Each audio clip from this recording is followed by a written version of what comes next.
Bonjour et bienvenue dans le monde de Dayo, l'émission qui parle d'audiovisuel, mais pas que. Et pour commencer cette nouvelle émission dans ce début d'année 2022, je vais vous souhaiter une très très belle année 2022 et surtout une très très bonne santé parce que je crois qu'avec le contexte actuel, c'est ce qu'il y a de plus important aujourd'hui à souhaiter en tout cas à vous tous. Et surtout dans le bazar ambiant qui règne, j'imagine que c'est pas facile pour tout le monde. Donc, cette émission, en fait, elle tombe d'actualité, elle tombe même sous le sens depuis plus qu'aujourd'hui, ça fait même plus d'un an, voire 2 ans qu'on s'était intéressé en tout cas au sujet des solutions de contrôle et de travail à distance. Donc ça va être le thème de cette émission. Quelles sont les meilleures solutions? Alors on en a sourcé quelques-unes, mais vous allez voir, en tout cas je vais essayer de vous donner un état de l'art représentatif de ce qui se fait sur le marché, de ce qui est le plus utilisé, je tiens à le préciser. On va se focaliser sur l'univers de la post-production image et son, les arts créatifs, la 3D. Voilà, on n'abordera pas toute la partie contrôle, comment dire, pour faire du SAV, de l'assistance ou des choses comme ça. Voilà, alors cette émission, elle est déjà diffusée en direct maintenant sur YouTube et sur Facebook. Et je tiens à remercier notre partenaire DID Technologies qui justement nous permet et met des moyens à notre disposition pour globalement qu'on puisse avoir des matériels de test, des nouveaux lieux de tournage et nous prête un des matériels qu'on va piloter à distance tout à l'heure, vous le verrez sur l'émission pour justement vous montrer l'une des technos en tout cas que moi je préfère particulièrement. Voilà, je tiens aussi à vous dire que cette émission, on parle de télétravail, mais elle est réalisée à distance puisque derrière vous avez deux personnes qui s'occupent de la réalisation du Monde de Dayo. C'est Jules Badarani et Nathan Cugnet de la Troisième Harmonique qui s'occupent, voilà, qui gèrent la réalisation. Donc moi j'ai les mains libres, je ne touche à rien et c'est eux qui gèrent. En tout cas, je n'ai pas le contrôle de cette partie-là. Il y a un concours pour gagner avec l'un des partenaires de cette émission qui est la société Netgear France. On avait fait une émission, rappelez-vous, sur le NDI, ce protocole magique qui permet de transporter de la vidéo en réseau et dont on se sert pour cette émission puisque la caméra que j'ai derrière moi qui globalement fait un petit mouvement et qui vous montre le setup que j'utilise, c'est le NDI magique qui transporte la vidéo sur mon ordinateur. Bon, on va déjà saluer la communauté, je remercie en tout cas ceux qui sont là, salut la régie de Jules, salut Yann, merci d'être là. NDI ou SDI, tu demandes Yann. Alors, j'utilise derrière moi un GH5. Ce GH5 sort en HDMI qui lui-même est converti en SDI dans un convertisseur Blackmagic pour pas citer la marque et qui lui-même rentre dans un boîtier je sais plus quelle marque d'ailleurs. Bref, donc voilà, c'est du HDMI vers SDI vers NDI. Je sais, c'est compliqué mais c'est pas grave. Le contexte, le contexte. Le Covid, est-ce que les solutions de télétravail, de remote editing, c'est des solutions opportunistes qui profitent d'un contexte? J'en suis pas complètement sûr. J'en suis pas complètement sûr parce que personnellement, j'avais des clients qui nous posaient la question déjà de tiens, Dayo, j'aimerais bien trouver une solution pour que soit moi, soit les freelances, les monteurs, les graphistes et tout bossent déjà à distance. Et ça, c'était vraiment en fait avant le Covid, vraiment. Donc le Covid, en fait, n'a pas révélé, enfin, c'est plus un accélérateur que, entre guillemets, la situation qui fait que, un peu comme ils ont sorti le vaccin rapidement pour nous délivrer du Covid, voilà, c'est pas comme par magie des sociétés qui sont préoccupées de savoir si on pouvait travailler à distance. Ça existait déjà avant et le Covid a accéléré tout ça.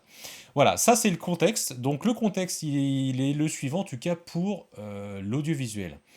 Le problème, dans les solutions de montage vidéo, de 3D, c'est que si vous avez déjà utilisé des solutions de contrôle à distance, je vais citer la plus connue, alors tiens, je vais basculer sur celle-là, hop, TeamViewer par exemple, vous connaissez certainement TeamViewer. TeamViewer, c'est vraiment le truc par excellence qui est très utilisé, en tout cas par... nous, on s'en sert beaucoup pour dépanner nos clients et donner un coup de patte. Voilà, c'est très facile de prendre la main avec la personne et de... Elle voit son écran, nous, on voit son écran. Ok. Le problème de TeamViewer, c'est que, je sais pas si vous avez déjà essayé de faire du montage vidéo sur TeamViewer, c'est quasiment impossible. C'est impossible parce que ça saccade trop. On a l'impression d'être sur un Microsoft Teams qui est pas très très propre. Donc, bon, moi je trouve que, en tout cas, on va en parler de TeamViewer, mais c'est pas complètement adapté. Mais je vous en parle parce que c'est assez représentatif du marché. Justement, je voulais vous parler des marques principales que je vais vous présenter aujourd'hui. Il y en a une que j'ai pas citée, qu'on m'a demandé d'en parler, j'en parlerai. Donc, je vous parle de la première qui s'appelle Teradici. Teradici, vous connaissez peut-être pas, mais c'est une marque qui fait depuis des années et c'est certainement celle qui offre le meilleur contenu qualitatif de contrôle à distance. Et c'est d'ailleurs tout à l'heure dans cette présentation, c'est là-dessus que je vais vous faire une démonstration en direct sur un Mac Pro qui est à 30 km d'ici, avec voilà, un Mac Pro sur lequel j'ai installé Resolve. J'ai mis l'un de mes projets de vœux de bonne année et je vous montrerai effectivement ce que ça donne. Teradici, c'est une société pour moi qui, à mon avis, c'est celle qui offre la meilleure qualité et je vous montrerai pourquoi tout à l'heure. Elle a été rachetée cet été par HP. HP qui elle-même avait déjà sa propre solution de contrôle à distance. HP avait le fameux HP RGS pour Remote Graphic Software, j'imagine. Mais je pense que. Enfin, je sais pas d'ailleurs pourquoi ils ont racheté Teradici, et je vous avouerai que ça m'a fait peur parce que Teradici a sorti en plus leur solution pour piloter les Mac, et j'étais très content de voir que ça arrive enfin sur les macOS, et je me suis dit, boum, patatras, ils rachètent HP, et mince, HP c'est quand même du PC, c'est pas du Mac, est-ce qu'ils vont pas tuer Teradici? A priori, non, parce que je discute avec eux, et on est plutôt sur le fait qu'ils migrent, en fait, ils vont migrer peut-être le meilleur des deux technologies en un seul produit, mais en tout cas, à l'ordre du jour, Teradici n'est pas menacé de disparaître, bien au contraire, et ça, moi, ça me rassure, donc rassurez-vous, pour ceux qui connaissent et qui utilisent Teradici, c'est pas prêt de disparaître demain. Alors, on continue. Nous avons donc TeamViewer, j'ai évoqué TeamViewer, que tout le monde connaît, donc je vais peut-être pas revenir dessus, donc voilà. Il y a aussi une qui est très utilisée, c'est AnyDesk. AnyDesk, pareil, alors c'est comme TeamViewer, c'est des grosses solutions qui proposent plein d'outils différents pour piloter des ordinateurs, faire de la réunion, enfin tout un tas de choses comme ça. Donc il me semble que AnyDesk est l'un des acteurs majeurs de cette solution-là. Et je vous en propose une aussi parce que elle est peut-être moins connue, mais il y a la solution qui s'appelle NoMachine. NoMachine qui peut être utilisée gratuitement assez facilement. Après, bon, on parlera des tarifs à la fin de cette vidéo. Il y a des abonnements aussi pour avoir d'autres fonctionnalités, mais c'est vrai que si vous, chez vous, vous voulez monter une solution facile, pas chère, qui vous coûte zéro, NoMachine est une possibilité. Elle a des avantages et des inconvénients. Je vous expliquerai pourquoi. Alors Yann, qu'est-ce que tu me dis sur le chat? Tu me dis, il me semble qu'on peut faire des projets coopératifs avec plusieurs monteurs dessus, chacun sur son PC avec Premiere Pro. Alors, comment te répondre à cette question, Yann? Alors, ça dépend ce qu'on entend par collaboratif. Si on parle de stockage collaboratif comme on l'a sur des boîtes de post-prod, c'est-à-dire tu as un stockage centralisé dans lequel toutes les datas sont, tu as plusieurs ordinateurs avec plusieurs personnes qui bossent sur le même projet, admettons. Je ne sais pas si c'est de ça que tu parles, ou effectivement le fait de pouvoir, un peu comme vous le faites, alors je ne sais pas si vous... Discord, il y en a certainement qui connaissent Discord. Avec Discord, vous pouvez partager votre écran, streamer ce que vous faites et avoir des gens qui rejoignent votre flux et avec qui vous pouvez discuter. Donc bon, je sais pas si c'est ça en tout cas que tu... Ouais, bon, Jules est en train de répondre. Alors, bon voilà, moi, alors il y a une cinquième solution que j'ai pas mis dans le tableau parce qu'on me l'a cité tout à l'heure. A priori, c'est la solution qui s'appelle Parsec. Parsec, je crois, enfin en tout cas effectivement sur leur page, on le voit là sur la page internet, c'est clairement effectivement orienté pour ce genre de choses-là, le jeu, les pros, l'intégration, bon, le pricing on verra, bon je ne l'ai pas mis dans mon tableau, vous verrez j'ai fait un tableau pour synthétiser un petit peu l'état de l'art des technologies et les informations que je vais vous donner. Voilà. Alors, pour quels usages on utilise en tout cas les technologies de remote control? Donc, euh, les usages principaux dans l'audiovisuel, ça va être le montage audio, ça va être le montage vidéo, bien évidemment, voire l'étalonnage, la 3D, donc tout ce qui est création 3D, la photo, bien sûr, et aussi, bon, je l'ai mis dans mon tableau, la bureautique et le SAV. Puisque le SAV, moi avec mes collaborateurs, c'est ce qu'on utilise quand on a un client qui a un problème, on lui dit, allez, lance TeamViewer, je me connecte sur ta session et bing, je fais de l'assistance. Donc voilà, j'aborde principalement ces thèmes-là, audio, vidéo, 3D, photo, bureautique et SAV, mais on va se concentrer sur l'état de l'art pour vraiment ce qui nous intéresse dans le milieu audiovisuel. Ok? Ensuite, alors quelle technologie de codec vidéo? Alors ils sont pas hyper bavards là-dessus. Il y a que No Machine qui clairement dit qu'ils utilisent du H.264. Alors c'est vrai que le H.264 ayant fait quand même d'énormes progrès en termes de vitesse d'encodage et de délai de réactivité, effectivement, en tout cas c'est ce qu'ils utilisent comme techno. A priori, ça permet quand même de faire effectivement du remote control avec une latence très très faible. La latence, en gros, la notion pour vous l'expliquer, c'est vraiment l'écart entre j'ai ma souris, je bouge ma souris, et sur l'ordinateur de l'autre côté, ça bouge. Donc c'est le délai entre ce que vous faites comme action et comment elle va être répétée de l'autre côté. Ok, alors AnyDesk, TeamViewer et TerraDC, ils le disent pas. Je sais que TerraDC utilise une technologie qui est propriétaire et ce que je sais, contrairement aux autres en tout cas, c'est qu'ils ils streament en fait des pixels. Donc c'est vraiment du stream de pixels avec leur technologie qui est propre, qui est faite directement chez vous. Et on va parler juste après de la qualité et toutes les qualités de stream ne se valent pas, puisque vous voyez par exemple sur TeamViewer ou sur AnyDesk et peut-être même sur nos machines, on est souvent sur un truc qui ressemble à une espèce de H.264 en 4.2.0 un peu dégueulasse, disons-le, clairement.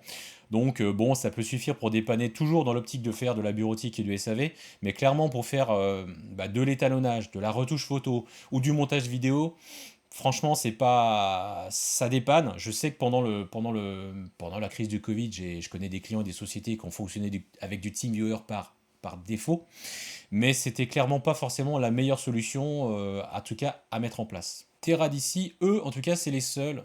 Peut-être aussi Parsec, mais Parsec, comme je ne l'ai pas testé, je vais pas pouvoir vous donner mon avis, mais Terra d'ici, je peux vous garantir que quand vous contrôlez un ordinateur à distance, il respecte complètement l'achroma, ils sont color accuracy comme ils disent, on est en 4.4.4, vous voyez pas de différence, c'est hyper bluffant et vous avez vraiment l'impression d'avoir en fait l'ordinateur qui est sous la main alors que ça ne l'est pas.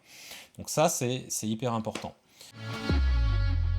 Pour quel système d'exploitation, globalement, on utilise Terra d'ici? Eh ben, globalement, enfin pourquoi je dis Terra d'ici? Oula, vous allez croire que c'est ma solution préférée. Ça l'est dans un certain sens, mais pas que. J'aime aussi beaucoup TeamViewer, ceci dit. Et alors, je vous le précise, il n'y a pas de... Voilà, cette vidéo, cette présentation n'est sponsorisée par aucune des marques que je suis. Clairement, je fais un état de l'art avec ce que je connais, ce que j'apprécie. Voilà, il y a peut-être d'autres choses que je connais pas, et n'hésitez pas sur le chat à me le dire. Donc, pour quel système d'exploitation on utilise ça? Alors, globalement, la plus limitée, ça va être Teradici, clairement, puisqu'on ne peut faire que Mac, Windows et Linux. Et après, avec les autres, globalement, TeamViewer, AnyDesk et No Machine, on peut effectivement faire Mac, Windows, Linux, Chrome OS, Raspberry Pi, Android et tous les périphériques iOS, donc les téléphones, les tablettes, ou toutes ces choses-là.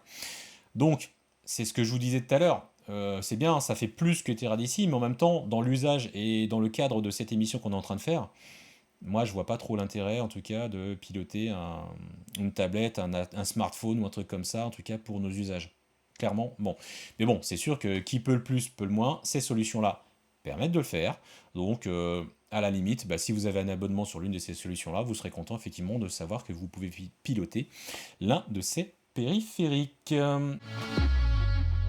La sécurité dans tout ça, parce qu'il faut en parler. Vous le savez, aujourd'hui, on a énormément de problèmes, de failles de sécurité. Il y en a une qui tourne beaucoup en ce moment avec la faille Log4Shell. Enfin, globalement, on est toujours au courant de nouvelles failles de sécurité. Et je crois d'ailleurs savoir que TeamViewer, en son temps, a eu aussi quelques soucis de failles, d'accès. Donc, je ne sais pas s'il y a une solution miracle qui peut passer à travers, en tout cas, les problèmes de sécurité. Mais en tout cas, elles ont, pour certaines, comment dire, des gestions de sécurité différentes. Parlons de TeamViewer. TeamViewer, généralement, vous le savez, la machine que vous contrôlez, elle a un ID unique. Cet identifiant est généré par les serveurs de TeamViewer. Et donc vous, comme vous vous connectez à cette machine, vous initiez un canal de transfert direct entre, alors je crois que c'est entre les serveurs de TeamViewer et votre machine, et ensuite leur serveur vous restream le contenu de la machine distante. Ce qui fait qu'avec TeamViewer, ce qui est pas mal, c'est l'un des avantages, c'est que on se préoccupe pas trop de savoir s'il y a des problèmes d'ouverture de firewall, de port TCP ou ce genre de subtilité. Voilà. Alors c'est notamment vrai dans les configurations plutôt grand public. Si vous êtes chez vous avec votre box à la maison, généralement votre box elle ouvre en sortie automatiquement les ports. C'est le fameux UPnP, je crois, je crois que c'est ça, ouais. Bon, peu importe, vous l'aurez compris, ça se fait tout seul. Sauf que dans certaines sociétés, notamment dans certains grands groupes avec lesquels je travaille, bah, TeamViewer est tout bonnement interdit à l'utilisation. Donc, vous ne pouvez pas utiliser TeamViewer dans certaines organisations. Voilà, pour des raisons de sécurité, de confidentialité. Voilà. Donc ça, c'est le problème qu'il peut y avoir sur TeamViewer. Et je pense que AnyDesk, peut-être nos machines, voilà, c'est tout ce qui globalement, alors tout ce qui utilise. Alors, c'est même pas un protocole VNC. Alors, je fais une petite aparté sur le protocole VNC ou le RDP. Le VNC, c'est très utilisé sur Mac ou pas seulement. Pour effectivement, sur un réseau local, vous pouvez faire un VNC de points / et prendre l'adresse IP d'une machine et clac, vous pouvez la contrôler comme on va le faire tout à l'heure. Le RDP, c'est pareil. Je crois que c'est le protocole Microsoft pour piloter une machine Windows à distance.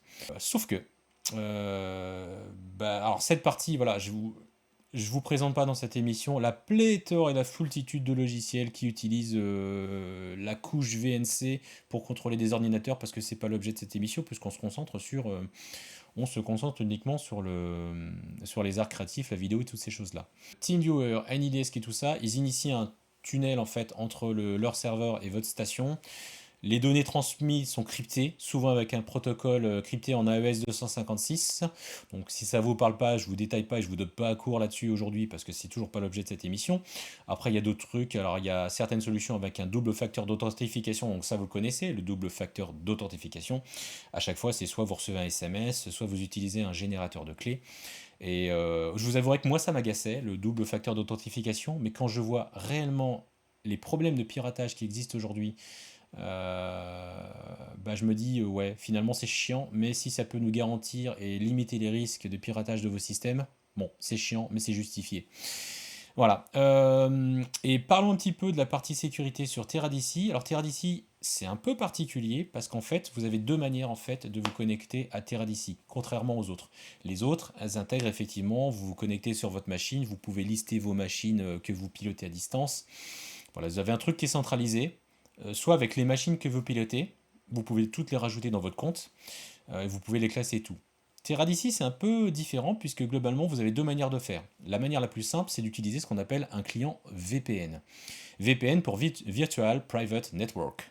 Et le VPN, globalement, c'est quelque chose que vous pouvez... Alors, je ne sais pas si certains d'entre vous ont déjà testé sur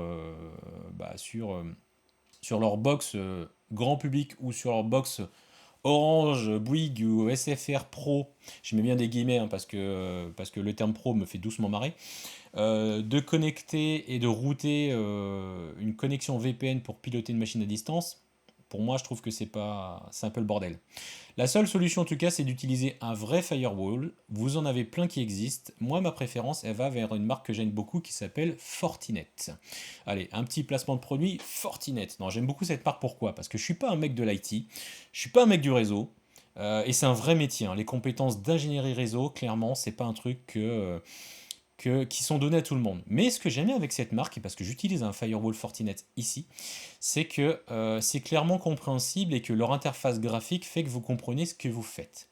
Donc avec en tout cas cette marque, Fortinet, c'est assez facile de créer un ou plusieurs comptes VPN pour un monteur, un graphiste, qui vous voulez, et de lui donner l'accès uniquement qu'à une seule machine spécifique. Et c'est ça qui est important, qu'il faut noter sur l'aspect sécurité, pardon, c'est que la sécurité, elle est hyper importante pour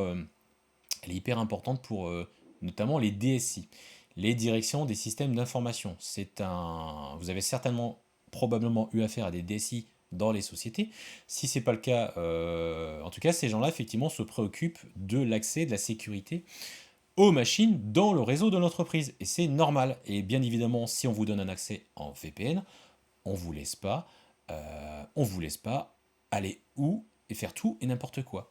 Donc le firewall, moi en tout cas Fortinet que j'aime beaucoup, permet globalement, et c'est ce que je vais utiliser tout à l'heure, vous allez voir, je vais utiliser effectivement me connecter en VPN chez DID Technologies, et on va piloter un Mac, voilà, et là on est dans la règle effectivement a été que le VPN est directement configuré pour aller sur cette machine. Je vous montre ça tout à l'heure. Le deuxième moyen pour tirer d'ici, il faut le parler, c'est ce qu'on appelle le broker. Le broker, c'est globalement un espèce de portail de gestion. Alors je vais vous montrer sur celui-là. Voilà, vous avez la société qui s'appelle Leostream, qui globalement fait ce qu'on appelle un broker. Et ce broker, bah, vous le voyez là, il permet pas seulement d'utiliser Teradc, pour le coup, il permet d'utiliser tout un tas d'autres protocoles. Donc Teradc, le HP Remote Boost, nos machines justement, les protocoles, j'en parlais tout à l'heure, le RDP, VNC, le SSH, voilà. Il y a pas mal de choses qui sont utilisables par les brokers, et l'intérêt du broker, globalement, c'est sans par exemple rajouter une couche, alors je suis un peu technique, donc Leostream c'est une boîte américaine qui fait effectivement ce portail qui fait quoi? Qui vous permet de vous affranchir d'avoir la gestion, ce qu'on appelle d'un annuaire, un Active Directory. C'est certainement un truc barbare que vous avez déjà entendu parler, l'AD. Et globalement, vous pouvez vous en passer avec ce genre de choses-là et vous gérez vos utilisateurs, vos accès euh, et les protocoles effectivement de contrôle à travers ce genre de portail-là. Je vous dirais, c'est intéressant à partir d'un certain nombre d'utilisateurs. C'est-à-dire que si vous êtes à plus ou moins 10 utilisateurs dans votre société, honnêtement, vaut mieux changer votre firewall si c'est pas un firewall intégré dans une box Orange et Bouygues et tout ce que vous voulez. Vaut mieux prendre un Fortinet ou autre chose, hein. Vous avez d'autres marques, hein, bien évidemment. Prenez celle que vous maîtrisez, que vous aimez. Et donc, ma recommandation en tout cas pour Teradc, c'est effectivement aller à plus ou moins 10 ou 15 sessions, vous créez des comptes utilisateurs VPN pour les gens à l'extérieur, et vous gérez effectivement on va dire vous gérez les accès avec le VPN. Au-delà, quand vous commencez à avoir beaucoup de, bah, de clients, d'utilisateurs à gérer, bon, c'est un coût supplémentaire, c'est encore un serveur à installer. Voilà, toutes ces choses-là font que,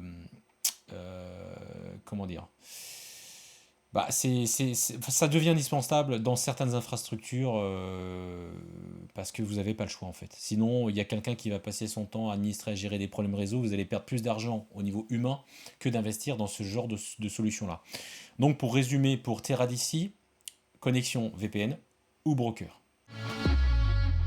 Vous avez la possibilité de gagner un switch Netgear M4250 qui est particulièrement dédié pour la production vidéo NDI. Ok.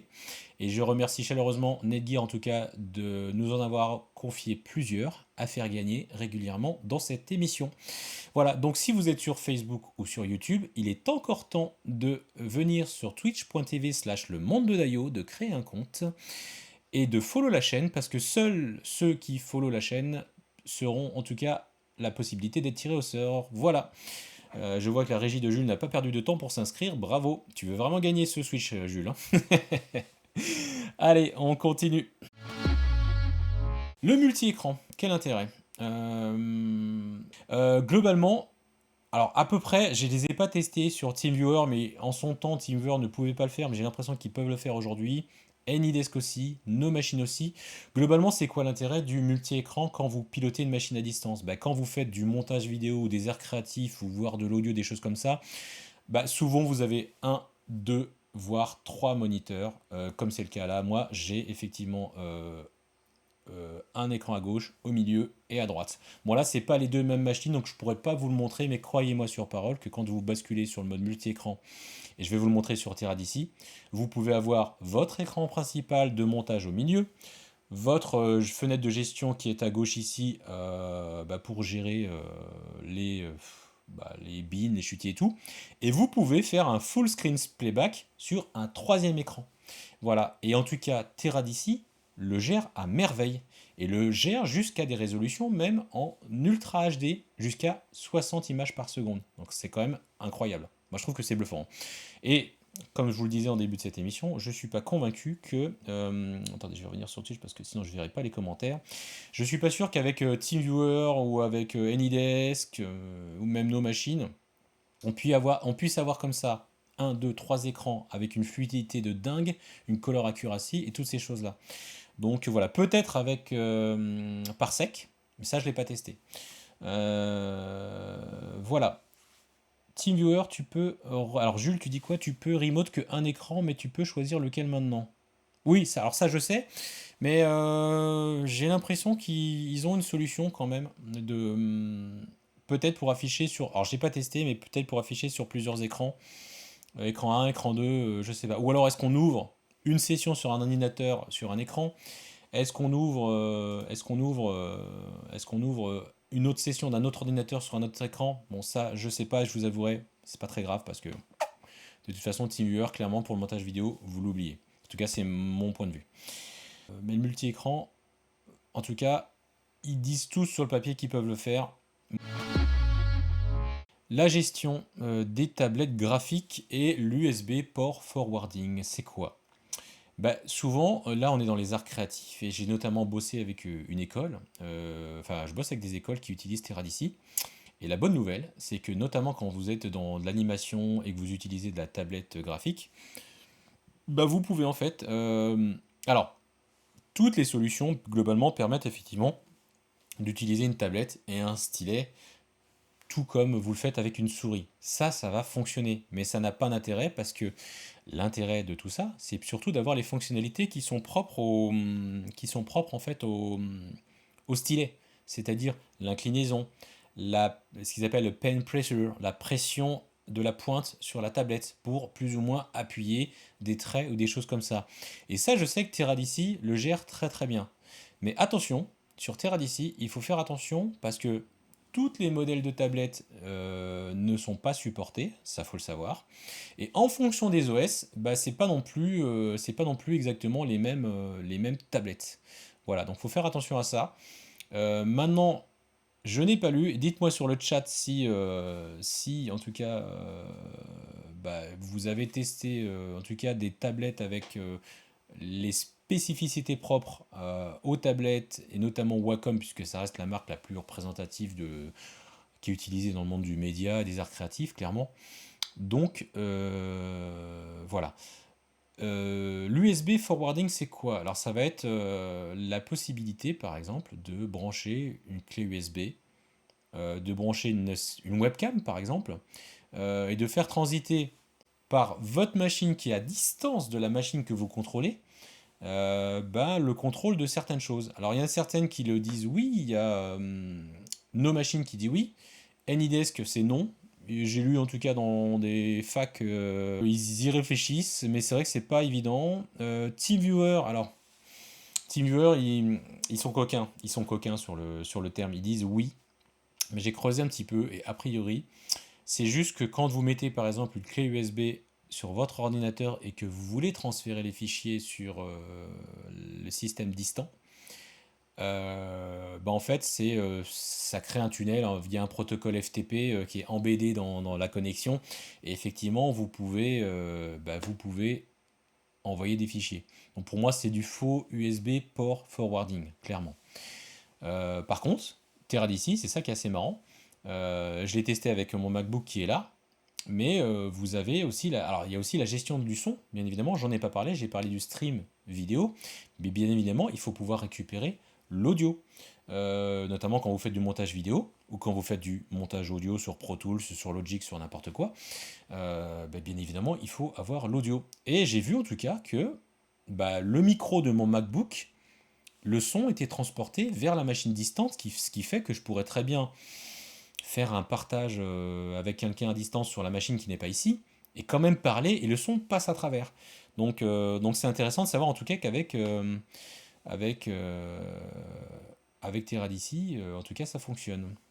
Alors un petit tour sur le chat, qu'est-ce que me dit le chat? Du coup, Stream Deck, Loop Deck, ah, eh ben, Faut que je teste. C'est une bonne question. Mais ça vaut le coup de tester. Je sais pas si... Ouais, je vais tester. De toute façon, alors, je fais une petite aparté. Le loop deck qui est là, j'ai eu la bonne et heureuse surprise de lire hier que pour tous ceux qui utilisent VMX comme moi, Loopdeck a enfin sorti une mise à jour du logiciel pour intégrer les fonctions de VMX. Donc je vous ferai prochainement une vidéo sur la mise à jour du Loopdeck en version 5 et on verra ce qu'on peut y faire. Maintenant, pour répondre à ta question, Jules, est-ce que on peut contrôler un Stream Deck ou un Loopdeck? Je vais voir. À tester. Peut-être pas. Alors, peut-être pas avec mon ordinateur comme je vais le faire juste après.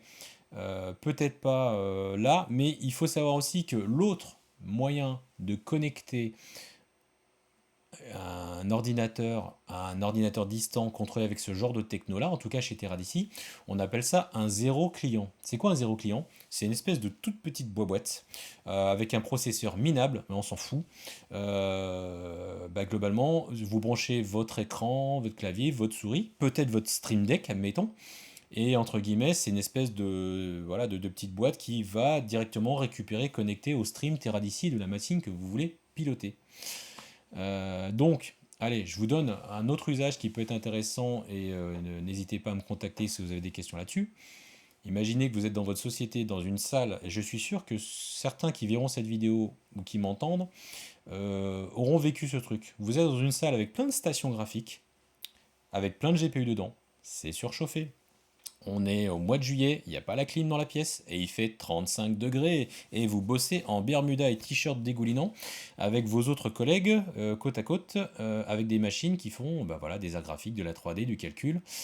Et donc l'intérêt par exemple du zéro client, on pourrait très bien prendre les unités centrales qui sont très énergivores et qui dégagent beaucoup de calories, de les mettre dans un nodal, raqué, climatisé comme il faut, et de mettre par contre dans cette pièce où il y a 10, 15, 20 graphistes, la petite boîte qui, elle, ne dégage aucune chaleur, de brancher directement les écrans. Et là, les graphistes, en fait, ils travaillent sur les machines qui sont dans le nodal. Mais pour le coup, on a résolu un gros problème de température, en tout cas dans cette pièce. Et donc ça, je sais que si tu es graphiste 3D et que tu as bossé dans ce genre de pièce, tu l'as vécu. Et je sens déjà les gouttes qui dégoulinent le long de ton corps, rien qu'au fait d'y penser. Et on est peut-être même en hiver, il fait peut-être même déjà chaud dans la pièce où tu bosses. Bon voilà, ça c'était une petite aparté sur le zéro client. Ah oui, il y a un aspect que j'ai oublié d'aborder, qui est hyper important. Qu'est-ce que tu dis? Ouais, c'est ça, l'avantage face au KVM classique. Euh, L'avantage face au KVM classique. Le KVM classique, le problème du KVM classique, c'est que tu as une source et une destination. Et donc, généralement, tu ne peux piloter qu'une seule machine et tu ne peux pas changer de machine. Donc, imaginez, avec notamment des technos comme Teradici, puisque je connais une boîte, je crois, Le Labo à Paris, qui utilise ces technos-là, peut-être Teradici d'ailleurs, et pour avoir discuté avec le directeur technique là-bas, je crois qu'ils utilisent effectivement cette techno-là pour, globalement, au lieu d'utiliser un KVM classique coûteux, qui ne va pas non plus garantir que la color accuracy, la qualité de l'image, enfin tout ce que je vais expliquer tout à l'heure, hum, en fait, ils utilisent cette techno-là. Ils ont mis des zéro clients en fait, dans chacune des salles. Ils ont mis des grosses machines dans le nodal. Et globalement, dans chacune des salles ou des auditoriums dans lesquels tu fais l'étalonnage, le mixage que tu veux, tu peux globalement choisir quelle machine tu vas contrôler. Donc là, pour le coup, c'est assez génial parce que tu peux, avec ton zéro client, prendre, je sais pas, piloter une machine Pro Tools, piloter une station d'étalonnage, une station de montage, une station graphique. Donc tout ça à partir du même zéro client. Donc c'est vrai que c'est ça qui est intéressant en tout cas avec la techno en tout cas de Teradici, c'est qu'elle permet de faire ce genre de choses-là. Ok? Oui, il y a un aspect que j'ai pas abordé, c'est le transfert de fichiers entre, entre le zéro client et... enfin, comment vous dire? Avec TeamViewer, vous savez que vous pouvez faire un drag and drop directement des fichiers sur votre ordinateur et vous pouvez les déposer sur la machine distante. Je crois qu'avec AnyDesk, vous pouvez faire la même chose et peut-être avec nos machines aussi. Avec Teradici, vous ne pouvez pas. Et à la limite, c'est une possibilité qui va peut-être vous embêter pour certains, mais par contre qui va rassurer votre DSI. La DSI, n'oubliez pas, c'est pas forcément le méchant qui vous met des contraintes dans votre réseau d'entreprise pour vous casser les bonbons, c'est qui met en place des notions de sécurité essentielles, notamment pour éviter le piratage des œuvres et des contenus dans lesquels on travaille sur les plateformes illégales. Ok. Donc, Teradisci ne peut pas. Teradisci, globalement, vous ne contrôlez que le pointeur de la souris, et vous recevez un stream de pixels. Ok. Et donc, vous ne pouvez pas en fait transférer des fichiers. Ce qui est rassurant à la fois parce qu'à la limite, les seules choses que vous pouvez faire avec la techno Teradisci, c'est uniquement. Alors attendez, j'essaie de voir si j'ai quelque chose pour illustrer ça. Voilà, on voit sur le schéma qui est ici. On a effectivement, vous voyez là, on a voilà, la station reçoit que des pixels encryptés dans un tunnel AES, c'est ce que je vous ai expliqué tout à l'heure. Et voilà, et vous ne faites que remoter la souris globalement. Donc, donc c'est peut-être un inconvénient pour certains. Moi, j'y vois de gros avantages, c'est que quand on bosse, et comme vous, dans l'audiovisuel, vous bossez sur des solutions et sur des œuvres confidentielles, pour Netflix, Amazon, Apple ou autre, hein, peu importe, bah, la confidentialité en tout cas de ces œuvres bah, fait que vous n'allez pas pouvoir sortir des éléments de la production. Vous ne pourrez en tout cas faire sur le PC ou le Mac ou le Linux ou ce que vous voulez que ce que la DSI vous a autorisé à faire.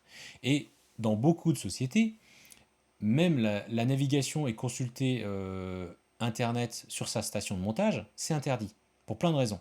Voilà. En tout cas, c'est assez restrictif dans certaines boîtes de prod, dans certaines chaînes de télévision.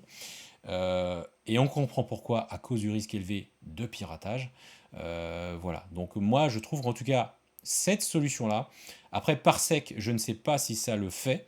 Mais en tout cas, c'est vraiment rassurant à mon avis pour les DSI. Vous allez trouver ça peut-être contraignant. Moi, je trouve que c'est essentiel, clairement. Et la sécurité, à mon avis, il faut le placer au-dessus de tout. Sécurité et qualité de stream et réactivité et couleur et color accuracy, voilà. On va mettre les deux critères en premier, à mon avis, là-dessus. Pour moi, c'est vraiment ce qu'il y a de plus important. Voilà, on va parler un petit peu de tarifs maintenant. Alors, on est clairement aujourd'hui on est sur des abonnements quasiment dans toutes les solutions. Je sais que TeamViewer, pour en avoir acheté, il fut un temps, on avait des licences perpétuelles, sauf que les licences perpétuelles, elles étaient bloquées. Elles étaient bloquées à la version bah, que vous aviez achetée. Forcément, comme ils vous sortent une version tous les ans, bah, vous finissez par être rapidement bloqué et vous êtes obligé de mettre à jour la licence perpétuelle. Alors, je sais pas sur le chat si ça existe encore. Dites-le moi si vous avez du TeamViewer, des abonnements ou une licence perpétuelle. Mais globalement, de toute façon, que ce soit une licence perpétuelle ou un abonnement, le moment où vous devez mettre à jour en fait votre licence perpétuelle à jour à la dernière version, et admettons que vous avez gratté 1, 2, 3, 4 années, le différentiel de toute façon fait que vous allez payer la même chose qu'un abonnement que vous auriez payé tous les ans. C'est souvent ça en fait. C'est souvent ça, donc je vous dis pas qu'il y a de bonne ou de mauvaise logique dans tout ça. C'est un choix économique en fait. Est-ce qu'à un instant T, vous voulez sortir plus cher et puis pendant 1, 2, 3 ou 4 ans ne pas avoir d'abonnement à payer? Au final, vous allez payer la même chose et je vous dirais, bah, comme on a aussi les OS qui se mettent à jour, les versions des logiciels qui se mettent à jour souvent, euh, bah, est-ce qu'il vaut mieux pas effectivement prendre un abonnement? C'est devenu quand même ce qu'on trouve partout. Tout le monde est sous abonnement, tout le monde quasiment. Donc voilà, c'est une manne qui est importante et très lucrative pour toutes ces sociétés-là, soyons clairs. Maintenant, bon. Après, le prix, par contre, effectivement, c'est beaucoup plus accessible que vous prenez Adobe, par exemple. Adobe, je crois que c'est 840 euros pour une société pro par an. Avant, la Creative Suite CS6 à l'époque, c'était un billet de 2199 euros. Et je vous dis ça, c'était il y a, je sais pas, 7 8 ans maintenant. Donc entre un abonnement, donc en gros 3 années d'abonnement, vous avez quasiment le tarif de la Creative Suite de l'époque. Donc ça complète bien ce que je vous dis. De toute façon, vous allez globalement bah, payer la même chose. Voilà, c'est juste une histoire peut-être de trésorerie, à quel instant et à quel moment vous sortez. Voilà. Donc Teradisci, alors HPRGS, j'ai pas trouvé le tarif, mais globalement on est à 230 euros par an, donc c'est un abonnement annuel. Teradisci existe sur deux versions. La CAS, ce qu'ils appellent, c'est Cloud Access Software Plus, qui est vraiment la version que je vous recommande pour la vidéo, le montage, de faire de l'Ultra HD jusqu'à 60p. Il existe aussi une version qui est moins chère, je crois, aux alentours de 130 euros, qui est plus destinée à faire du remote desktop, peut-être pour de la bureautique ou de l'administration. Donc si vous voulez combiner les deux et que vous voulez réduire le coût de certains abonnements pour un poste qui ne nécessite pas d'avoir le prix du 230 euros par an pour faire de la vidéo, bon, bah, prenez la version un petit peu moins chère. Ok, donc le modèle de licence chez Teradici, en fait, c'est pas mal foutu. Vous pouvez installer le host, ce qu'on appelle le host, c'est vraiment le logiciel qui va vous permettre de prendre le contrôle à distance. Vous pouvez l'installer sur toutes les machines de votre entreprise. Et après, le business model, c'est qu'en fait, vous ne pouvez lancer que le nombre de sessions simultanées que vous avez achetées.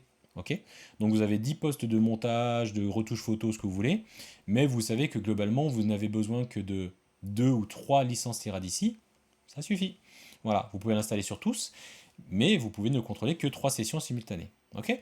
Alors TeamViewer, c'est le plus cher. Je trouve pas que ce soit complètement adapté à ce qu'on fait. TeamViewer, pour moi, c'est vraiment très intéressant pour de l'assistance, du SAV. C'est ce que, en tout cas, moi, je fais avec mes collaborateurs. Ça, c'est intéressant. Et la licence, elle est un peu particulière parce qu'elle est à la fois il parle de canal et de poste. Donc, en gros, c'est un business model un peu particulier et ça peut vite revenir très très cher en fait. Donc, pour moi, TeamViewer n'est clairement pas la solution la plus économique, en tout cas pour ce genre d'usage. Donc, je vous le déconseille en fait, clairement. Anydesk, c'est un abonnement par poste, a priori, 238 euros par an. Voilà, donc je ne l'ai pas trop utilisé, je sais que c'est assez utilisé par certains, mais pareil, c'est plus utilisé pour moi pour faire du SAV ou du remote à distance. Ok. Et nos machines, alors voilà, c'est nos machines, c'est ce que je vous disais en début de cette émission. Nos machines, globalement, vous pouvez effectivement l'installer et l'utiliser gratuitement, sans limitation, je crois. Enfin, sans limitation. Vous n'avez pas toutes les fonctionnalités qui sont prévues avec nos machines.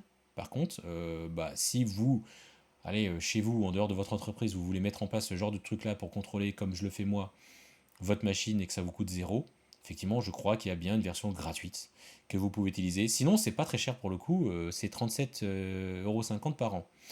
Sauf que, pour en avoir échangé avec quelques personnes, et notamment un des invités que j'ai eu dans le monde de Daio, qui est Léonard de Atlantis Télévision, qui m'avait dit que nos machines, oui, c'est bien pour du Pro Tools par exemple, pour faire de l'audio, c'est bien, pour faire peut-être du Logic, ça, c'est bien. Par contre, pour de la vidéo, ça va pas être encore suffisamment qualitatif et au niveau color accuracy, ça vaut pas terre d'ici. Voilà, donc bien pour de l'audio, pour des choses comme ça, pour la 3D, la vidéo, bon, je vous le recommande pas. Ok, écoutez, on va passer à la démo. Je vais vous parler de VPN et de firewall.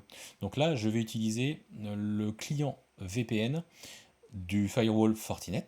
Voilà, donc là, je vais mettre mes informations, donc test.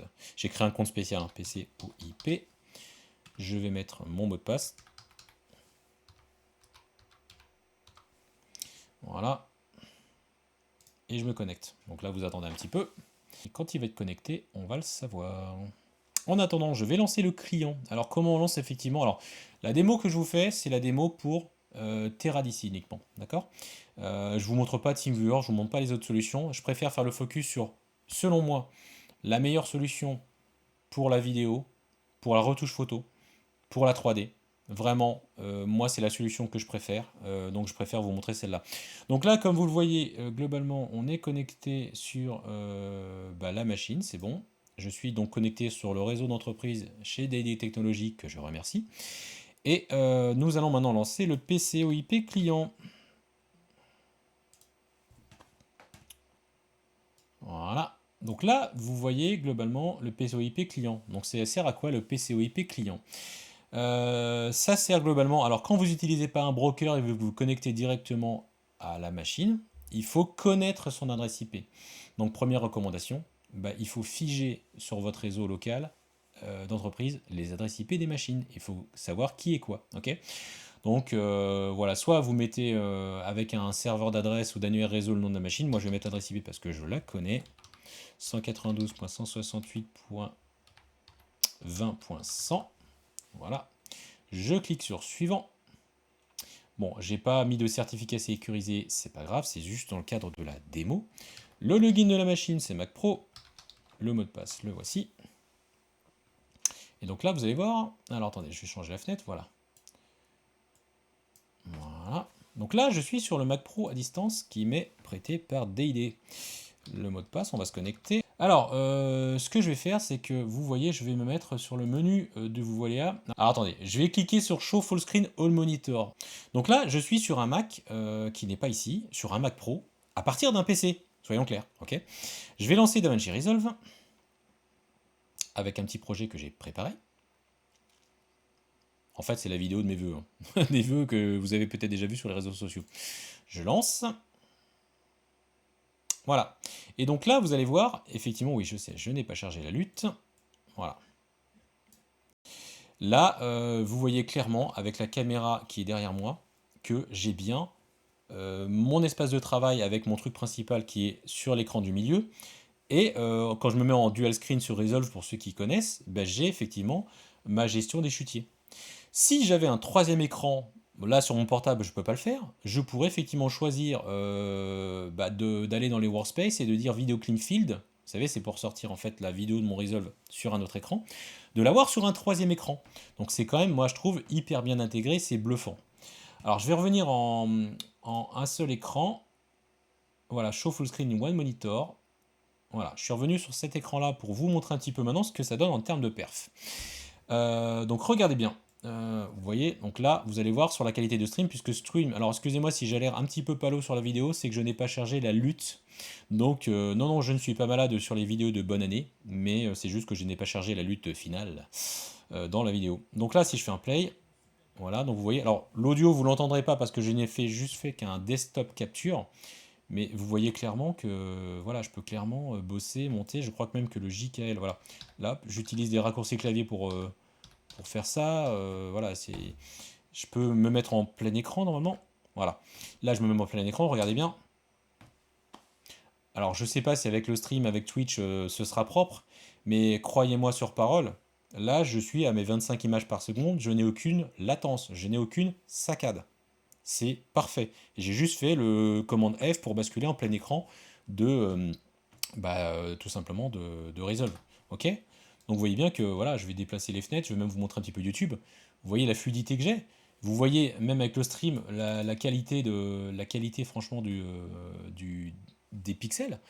Contrairement à ce qui existe sur TeamViewer, sur d'autres choses.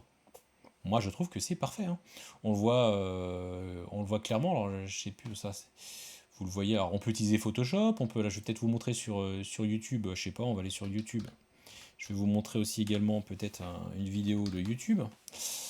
Hop, j'en sais rien. Mettons par exemple, je sais pas, tiens, allez, un Marvel. Hop, voilà, je vous mets en plein écran. Regardez. Voilà. Donc ça, on reçoit le flux directement depuis la station qui est à 30 km d'ici. Donc je sais pas ce que vous en pensez. Qu'est-ce que tu dis, Jules? Tu dis, est-il possible de sortir un clean feed en SDI avec Teradisi? Non, non, non, c'est pas fait pour contrôler les boîtiers, je suis désolé. Maintenant, je vous avouerai, est-ce que vraiment ça a encore un intérêt de sortir un clean feed en SDI? Je veux dire, on peut très bien sortir une sortie supplémentaire en HDMI ou en DisplayPort et la rentrer dans un convertisseur, NDI ou autre, et de l'envoyer directement vers, voilà. Donc voilà, donc vous voyez quand même que c'est quand même. Enfin, moi je trouve que c'est hyper impressionnant et c'est bluffant, hein. Tous les gens à qui je fais tester, et je sais que j'en ai déployé dans des écoles, dans des boîtes privées, et là encore plus aujourd'hui avec le Covid, soyons clairs, c'est d'actualité. Pourquoi vous passez d'un talent qui n'est peut-être pas sur la région parisienne ou autre et qui est au fin fond de la France ou même à l'étranger et de pouvoir le faire travailler sur les machines de votre structure parce que l'intérêt, je l'ai peut-être pas dit, et il est là, c'est clairement à partir de n'importe quel PC ou Mac, je vais pas dire miteux, mais pas puissant, on s'en fout. L'intérêt, c'est ça. C'est que vous, de chez vous, ou vos monteurs, vos étalonneurs, tous les artistes qui n'ont peut-être pas chez eux les machines à plusieurs milliers, voire dizaines de milliers d'euros qui sont dans votre entreprise, bah, en fait, ils ont besoin d'une petite machine à la noix qui n'est pas très puissante, de un, 2, 3 ou 4 écrans, en fonction de leurs usages, Et c'est tout. Alors si, il y a un paramètre qu'on n'a pas parlé, c'est la bande passante sur Internet. Vous le voyez sur TeamViewer, sur toutes ces choses-là, bah, plus la connexion est rapide et plus effectivement c'est fluide. Teradc, il faut au minimum, pour avoir une expérience qui est confortable, avoir du côté non pas de celui qui envoie le flux, c'est-à-dire l'entreprise sur laquelle vous installez Teradc. Si vous avez une dizaine de machines, il faut effectivement avoir une connexion fibre, c'est indispensable pour l'infrastructure dans laquelle vous installez ça. Par contre, côté utilisateur final qui est de l'autre côté, il faut une ligne ADSL à 15 mégas minimum. En dessous, ça va vraiment être dégradé. Alors, on peut paramétrer, modifier la qualité de stream, passer de 444 à 420. On peut réduire certaines choses et privilégier soit la vitesse, soit la qualité. Voilà, en fait, on a des réglages en fait que vous pouvez choisir. Voilà, vous privilégiez soit la vitesse d'affichage au détriment de la qualité et vous allez avoir des blocs, des pixels qui vont apparaître, ou vous privilégiez effectivement la qualité de l'image au détriment du framerate. Ok. Donc ça, c'est des choses que vous pouvez régler et contrôler en fait dans le truc. Donc tout ça pour vous dire que il faut 15 à 20 mégas ADSL du côté de l'utilisateur final qui va se connecter à la machine. Le mieux, bien évidemment, c'est d'avoir une fibre. Ça peut être plus aussi, voilà, parce que là, si vous faites comme moi et que vous branchez, et je te remercie pour ta question, j'ai du mal à prononcer RTC et Liège, voilà, je te remercie pour ta question. Bah oui, il faut effectivement, du côté en tout cas de l'infrastructure qui va, voilà, par exemple, moi j'ai équipé une école d'audiovisuel avec 50 postes Teradc. Donc si on fait une moyenne de 20 mégas en upload voilà, de postes, il nous faut une connexion internet à 1 giga symétrique. Ok. Donc vous voyez que ça peut vite monter en fait en débit en fonction du nombre de postes qu'on a à contrôler. Donc ça, c'est important de le savoir. Donc c'est vrai que quand vous vous lancez dans l'installation de Teradc dans votre infrastructure, dans votre société, faites bien attention à la bande passante que vous avez en upload. Voilà. Faites gaffe aussi, alors je reviens sur une émission que vous pouvez retrouver sur notre canal YouTube en podcast. On avait fait une émission sur le côté obscur de la fibre. J'avais 3 invités qui étaient très intéressants et qui vous expliquaient notamment que attention à la fibre, je mets des guillemets, dite pro de Orange, de Bouygues, de SFR ou de Free. Je ne sais même pas s'il faut une offre pro. Est-ce que sur le chat vous savez si Free a une offre pro pour les entreprises? Je ne sais pas. Dites-le moi en tout cas. En tout cas, bah, le problème c'est que vous êtes sur des offres. Alors je fais juste cette petite aparté parce qu'il faut s'en rappeler. Ces offres soi-disant pro, les connexions sont mutualisées avec, je crois que c'est par un paquet de 50 à 60 utilisateurs sur le même nœud réseau. C'est-à-dire que sur ce nœud réseau, je crois que vous devez avoir 3 gigaoctets de bande passante.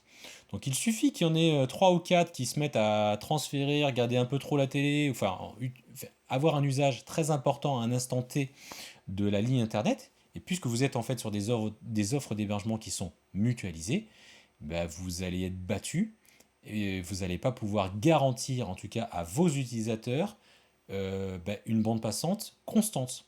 Donc j'insiste bien sur ce point-là. C'est ce qui différencie ce qu'on appelle les FTTO ou FTTH. FTTO pour Fiber to the Home, to the Office, pardon, et FTTH pour Fiber to the Home. Ok. Donc c'est vraiment important parce que la FTTO, c'est vraiment une fibre unique qui arrive dans votre entreprise et qui n'est pas mutualisée avec d'autres utilisateurs. Voilà, donc ça c'était la petite aparté technique sur la bande passante. J'espère en tout cas avoir répondu à ta question, RTC. Donc vous pouvez aussi, vous le voyez là, sur le Mac, en fait, pour la partie audio, je vous l'expliquais tout à l'heure, Teradc en fait installe un driver virtuel qui vous permet vous de récupérer en fait le son sur votre machine. Ok. Donc c'est important, ce qui veut dire qu'effectivement on peut utiliser Teradc pour faire du montage audio sur Pro Tools, a priori sur 3, 6, 8 canaux. Alors j'ai pas testé, ça fait un son un peu bizarre. Mais en tout cas, voilà, c'est comme ça que ça fonctionne. Il y a un driver virtuel qui est transporté en fait vers le client. Et donc comme ça, vous avez une synchro image et son. Ok. Alors je vais clôturer le concours. Je tiens, avant de clôturer le concours, je fais durer le suspense, n'est-ce pas Jules? Je tiens à remercier en tout cas, on a dépassé les 500 abonnés sur YouTube. et tous les jours, il y a de nouveaux abonnés avec effectivement certaines vidéos qui sont plus populaires que d'autres, notamment celles que j'ai faites sur le logiciel que j'utilise qui est vMix. Et on en fera d'autres prochainement sur le Loop Deck. J'ai aussi fait une vidéo que je vais publier dans pas longtemps sur Promise Technology, qui fait des stockages performants pour la post-prod. Mais ils ont sorti un stockage hybride entre ce qu'on appelle les QNAP, les Synology, vous connaissez ces petits stockages réseau qui ont plein de choses intéressantes, et le stockage DAS, le Direct Attach Storage, voilà c'est ça. Et donc ils ont fait un produit que j'ai testé, vous verrez, j'ai fait une vidéo qui dure assez longtemps mais qui est complète, pour vous présenter une alternative à un stockage centralisé ou à un QNAP, qui est franchement un super produit. Roulement de tambour, c'est ça qu'il va falloir que j'ai la prochaine fois. Donc on repasse sur le chat va afficher le nom du vainqueur, sachant que c'est pas moi qui désigne le vainqueur, hein. C'est un tirage aléatoire au sort qui est fait par Streamlabs et le giveaway. C'est parti. RTC, bravo, je te félicite, tu as gagné ce Switch NDI Netgear, voilà, qui effectivement, si tu fais de la production vidéo en réseau, bah écoute, en tout cas, tu vas pouvoir en tout cas simplifier ton installation, la gestion, si tu n'es pas un pro en réseau. Voilà, ça sera simplifié, et si tu veux en savoir plus sur ce Switch et ce que ça fait, je t'invite à aller voir le podcast que nous avions fait justement avec Netgear et 3D Storm, justement sur la vidéo production réseau. Voilà, non, merci à toi en tout cas de nous avoir suivis. Je remercie Netgear en tout cas d'offrir en tout cas aux membres de la communauté, c'est ça qui est important, puisqu'on sollicite aussi les marques qu'on aime bien, pour effectivement qu'elle fasse des cadeaux de temps à autre aux membres de la communauté comme vous. En tout cas, RTC, c'est toi qui as gagné aujourd'hui et je t'en félicite. Il y aura d'autres Switch qui seront gagnés dans les prochaines émissions. Voilà, je vais clôturer cette émission puisque nous en avons terminé. Je vous donne rendez-vous dans 2 semaines. On va faire une émission, mince, je ne l'ai pas sous la main. On va faire une émission sur 2 thèmes. Sur le DaVinci Resolve Speed Editor. Vous le connaissez peut-être, c'est un petit panel dédié pour le montage, qui, j'ai l'impression, est peut-être mal aimé ou pas trop utilisé, et pourtant je peux vous assurer que ce produit c'est de la bombe. Je l'utilise pour faire du montage et tout un tas de choses, et j'ai gagné. Alors je bosse sur Avid, je bosse sur plein de logiciels, mais je vous avouerai que là quand je fais du cut et du montage avec ce petit bébé dans les mains, c'est incroyable. Donc rendez-vous dans 2 semaines, mardi à 10h, et je vous ferai gagner un DaVinci Resolve Speed Editor, voilà, aux membres de la communauté. Donc on se retrouve dans 15 jours. Je remercie D&D Technologies pour nous avoir mis effectivement à disposition. Je vous invite à les contacter si vous avez des questions ou des besoins particuliers sur tout ce qui touche à la post-production, aux équipements audiovisuels, voilà, puisque une grosse partie des équipements que j'utilise est mise à disposition par cette société. Je remercie mes 2 réalisateurs, Jules et Nathan de la 3e Marmonique, pour avoir pris la main sur cette émission et pour, je l'espère, avoir fait une réalisation qui vous a plu. N'hésitez pas en tout cas à partager cette vidéo, à liker la chaîne, faites-moi des retours de vos commentaires, notamment sur YouTube, puisque je prends plaisir à les lire et à vous y répondre. Et d'ici là, je vous souhaite une très très bonne semaine, surtout prenez soin de vous, et on se retrouve dans 15 jours dans le monde de Dayo.